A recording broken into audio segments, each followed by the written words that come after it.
आज 6 राज्यों के साथ विधानसभा सीटों के नतीजे आए। भारतीय जनता पार्टी के खाते में टोटल 3 सीटें आई, लेकिन इन 3 सीटों से ज्यादा चर्चा उत्तर प्रदेश की घोसी सीट की हो रही है, जहां बीजेपी कैंडिडेट दारा सिंह चौहान चुनाव हार गए। विपक्ष इस जीत को 2024 के ट्रेलर के तौर पर प्रोजेक्ट कर रहा है, लेकिन क्या वाकई यूपी की से एक सीट घोसी की हार 2024 की पूरी दशा दिशा तय करेगी? घोसी का 2024 वाला विश्लेषण क्या कहता है? घोसी में समाजवादी पार्टी जीत की दहलीज तक पहुंची तो इसके पीछे वजह क्या है? कौन से फैक्टर्स घोसी में समाजवादी पार्टी के पक्ष में गए? तमाम सवालों के जवाब, एक्सक्लूसिव रिपोर्ट।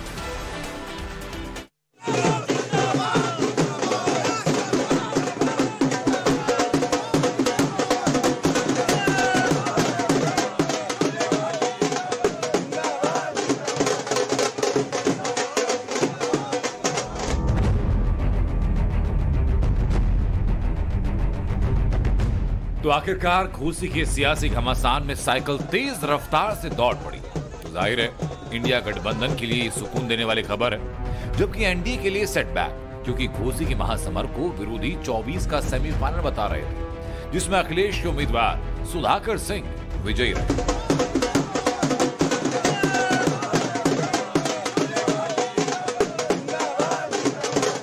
ये चुनाव 24 की तरफ, 24 आने वाले 24 के लोकसभा चुनाव की तरफ भी संकेत करता है। अब सवाल ये कि घोसी विधानसभा उपचुनाव में बीजेपी क्यों हारी? दारा सिंह चौहान अपनी सियासी पिच पर क्लीन बोल्ड क्यों हो गए? ताल ठोककर बीजेपी की जीत का दावा करने वाले राजभर अपना जादू क्यों नहीं दिखा पाए? मऊ जिले के इस घोसी सीट पर हुए उपचुनाव का 2024 के चुनाव पर क्या और कितना असर होगा, तो बताएं। उससे पहले नतीजों को प्रभावित करने वाले वोट बैंक को जानिए। घोसी विधानसभा में करीब 4.5 लाख मतदाता हैं। 90,000 से ज्यादा मुस्लिम मतदाता, लगभग इतने ही दलित वोटर।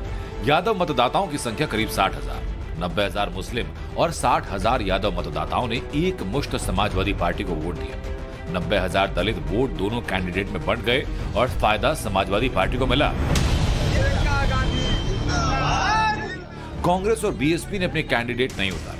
कांग्रेस और बीएसपी के वॉकओवर देने का सीधा फायदा अखिलेश यादव के कैंडिडेट को मिला। तो ये सवाल है कि दारा सिंह चौहान पर बीजेपी का दांव क्यों नहीं चला? वो चुनाव क्यों हार गए? तो उसका जवाब है कि घोसी की हार सीधे सीधे दारा सिंह चौहान की हार है, यानी ये पार्टी की कम बल्कि एक व्यक्ति की हार मानी जा रही है।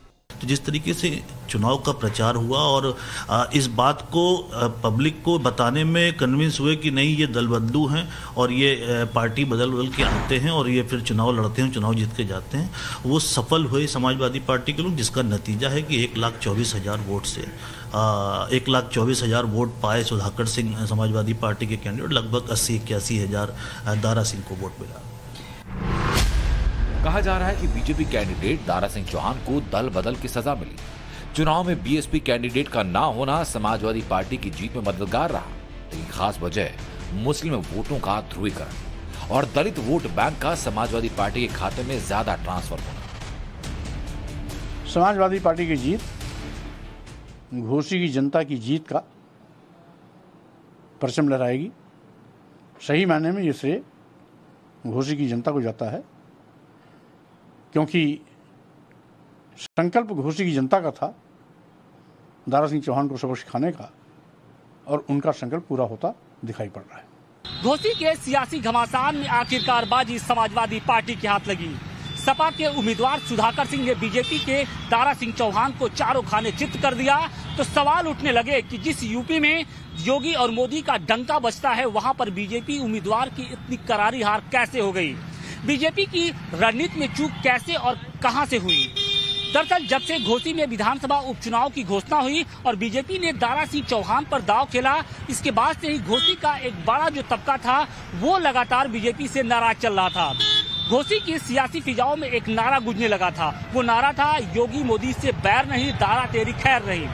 घोसी के लोगों का ये कहना था कि दारा सिंह चौहान एक दल बदलू हैं, उनकी निष्ठा किसी भी पार्टी में नहीं होती है और वो सिर्फ सत्ता की मलाई खाना चाहते हैं। और शायद यही कारण कि जो लोगों की नाराजगी थी वो अब वोटों में तब्दील हुई और वो जो तब्दीली थी वो अब सामने भी दिखाई पड़ रही है। सिंह चौहान थे, बाकी यह दल बदलू नेता थे, या बीजेपी थे, फिर सपा में आए और जब सपा की सरकार 2022 में नहीं बनी तो फिर सोचे कि चले गए बीजेपी में। सिंह चौहान को घोसी की जनता और समाजवादी पार्टी पूरी और हमारे माननीय राष्ट्रीय अध्यक्ष आदरणीय अखिलेश यादव ने या और सुधाकर सिंह जो हमारे प्रत्याशी हैं, उन्होंने सभी लोगों ने मिलकर बता दिया है कि दल बदलुओं का कोई न स्थान है न कोई, जो भी दल बदलेगा उसका जनता यही निर्णय करेगी। दारा सिंह को जो है थोड़ा आम हो गया था, राजनीति को नौटंकी समझ लिए थे, जो जैसा हम सोचेंगे वैसा करेंगे।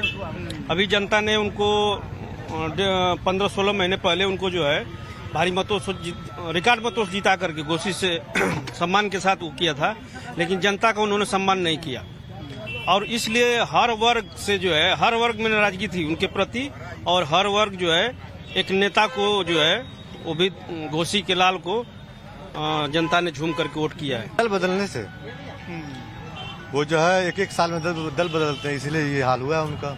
बहुत नाराजगी थी इसलिए कि अभी 16 महीना पहले उनको हम 1,08,000 से चुनाव जिताए थे और तुरंत कुर्सी के लालच में और मलाई खाने के चक्कर में वो चले गए, भाजपा में चले गए, इसलिए जनता वहाँ की नाराज थी। जाहिर है दल बदल को लेकर चर्चित रहे दारा सिंह चौहान की इमेज दांव पर लगी थी। घोसी के वोटर्स में उनको लेकर काफी नाराजगी थी और इस नाराजगी को वोटर्स ने नतीजे में जता दिया। दारा सिंह चौहान से वोटर्स की नाराजगी ओवरऑल वोटिंग में भी देखी गई। 2022 के चुनाव के मुकाबले इस बार 8% पोलिंग कम हुई। 2,16,000 वोटर तो घर से निकले नहीं। वोटर क्यों नाराज थे? इसकी वजह है घोसी विधानसभा सीट पर 6 साल के भीतर चौथी बार चुनाव होना। वोटर्स ने माना कि दारा सिंह चौहान ने एक बार फिर दल बदल कर घोसी की जनता को चुनाव में झोंक दिया।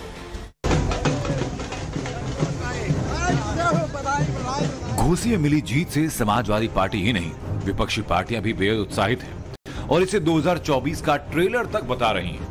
INDA अलायंस की पहली जीत करार देते हुए विपक्ष की तरफ से 2024 में दिल्ली की गद्दी पर काबिज होने का दावा किया जाने लगा। घोसी विधानसभा चुनाव की ये ऐतिहासिक जीत 2024 की जीत की शुरुआत है और ये इंडिया जो मोर्चा था इसका ये पहला चुनाव था। इस पर जनता ने अपनी मोहर लगा दी है और समाजवादी पार्टी की ऐतिहासिक जीत से ये साबित हो गया है कि 2024 में इंडिया की सरकार बनेगी। विपक्षी पार्टियां भले ही कह रही हैं कि घोसी की ये जीत 2024 के लिए बड़ा इशारा कर रही है, लेकिन राजनीति के जानकारों का मानना है कि घोसी के रिजल्ट का 24 के चुनाव पर कोई फर्क नहीं पड़ने वाला। देश में हर चुनाव का अलग अलग मूड और मुद्दा होता है। विधानसभा सीट का इम्पैक्ट ज्यादा से ज्यादा एक जिले या राज्य तक सीमित होता है, क्योंकि चुनाव बदलते ही वोटर्स की पसंद बदल जाती है, प्रायोरिटी डिफरेंट हो जाती है। और जहां तक बात 2024 के चुनाव की है, तो अब तक के तमाम सर्वे में जनता पीएम मोदी के सांस्कृतिक राष्ट्रवाद के साथ खड़ी नजर आई।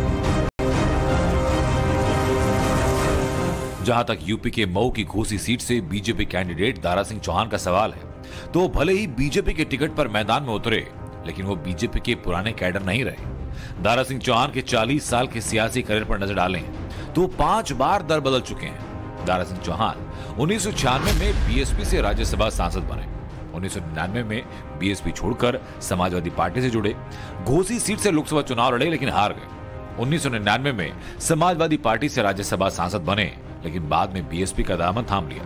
साल 2000 में बीएसपी से राज्यसभा सांसद बनाए गए। 2009 में घोसी लोकसभा सीट से बीएसपी के टिकट पर चुनाव जीते। 2014 का चुनाव भी बीएसपी के टिकट पर घोसी से लड़े, लेकिन हार मिली। 2015 में बीजेपी में शामिल हो गए। 2017 में मधुबन विधानसभा सीट से जीते, मंत्री बने। 2022 में बीजेपी छोड़कर साइकिल पर सवार हुए, घोसी से लड़े, जीते।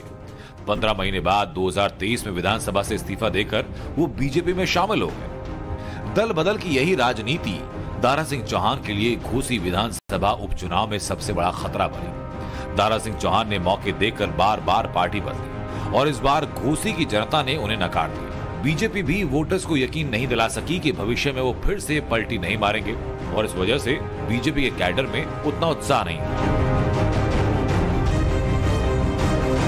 इस उपचुनाव में एनडीए ने सबसे ज्यादा फोकस मुस्लिम, दलित और अति पिछड़े वोटर्स को साधने में किया, तो वहीं अखिलेश यादव ने चुनाव को पूरी तरह पीडीए के इर्द गिर्द रखा।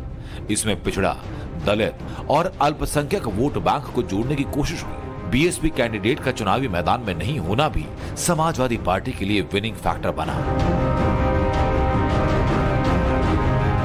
दलित वोटर अंतिम समय तक कंफ्यूज रहे कि वोट किसे देना है, तो बीजेपी मानकर चल रही थी कि हर बार बीएसपी को मिलने वाले 50,000 से ज्यादा वोट सरकार की योजनाओं के सहारे उसकी तरफ शिफ्ट हो सकते हैं, लेकिन ऐसा पूरी तरह हो नहीं पाया। 2022 के चुनाव में बीएसपी यहां 21% वोट पाने में कामयाब रही थी, जो इस बार अगर आधा भी बटा हो तो समाजवादी पार्टी की जीत में मददगार बना और घोसी के घमासान में दारा सिंह बाजी हार गए। अब बीजेपी इसी हिसाब से यूपी के लिए आगे की रणनीति बनाएगी, क्योंकि 24 के लिए बीजेपी का टारगेट यूपी में बहुत बड़ा है। इसके लिए बड़ी तैयारी भी है। तैयारी ऐसी होगी कि कई साल तक, कई चुनावों तक इसका उदाहरण दिया जाएगा। वैसे भी पूर्वांचल में गाजीपुर, जौनपुर, मऊ और आजमगढ़ जैसे जिले बीजेपी के लिए बड़ी चुनौती पहले भी रहे हैं। यहां के जातीय समीकरणों के चलते बीजेपी कमजोर हालात में रही है। 2017 के यूपी विधानसभा चुनाव में एनडीए का स्ट्राइक रेट 81% था, जबकि पूर्वांचल में 77%। 2022 विधानसभा चुनाव में जहां एनडीए का स्ट्राइक रेट 68% रहा, जो पूर्वांचल में घटकर 59% पर चला गया। 2022 में पूर्वांचल के 3 जिलों में बीजेपी का खाता तक नहीं खुल पाया। तो 2019 लोकसभा चुनाव की बात करें तो पूर्वांचल के आजमगढ़, लालगंज, गाजीपुर, घोसी और जौनपुर सीट बीजेपी हार गई, जबकि 2014 में इन सीटों पर पार्टी को जीत हासिल हुई थी। 2019 में बीजेपी के खिलाफ सपा बसपा ने मिलकर चुनाव लड़ा था। इसका असर इस इलाके में देखने को मिला था और इस बार घोसी में बीएसपी ने भले ही चुनाव नहीं लड़ा, लेकिन चुनाव से बाहर रहकर ही खेल बदल दिया, क्योंकि मायावती को दारा सिंह चौहान से हिसाब बराबर करना था। यूपी के घोसी उपचुनाव का नतीजा वैसे तो बीजेपी प्रत्याशी दारा सिंह चौहान के खिलाफ जन आक्रोश के तूफान का नतीजा है, जो घोसी की जनता का विश्वास पात्र नहीं बन सके। घोसी की जनता उनके अवसरवाद से तंग आ चुकी थी, लेकिन INDIA गठबंधन के सभी घटक दल इसका श्रेय भुनाने में अपनी कोई कसर नहीं छोड़ रहे। ये सिर्फ सपा की जीत नहीं, इंडिया पूरे देश में आगे चल रहा है और इंडिया के सामने एनडीए बुरी तरह परास्त हो रही है। ये एक चीज साबित करता है कि इंडिया के स्वरूप को सिर्फ नेताओं ने नहीं, बल्कि कार्यकर्ताओं ने और जनता ने भी स्वीकार कर लिया है। जीत एक चीज होती है, पर इतना बड़ा अंतर पहले राउंड से।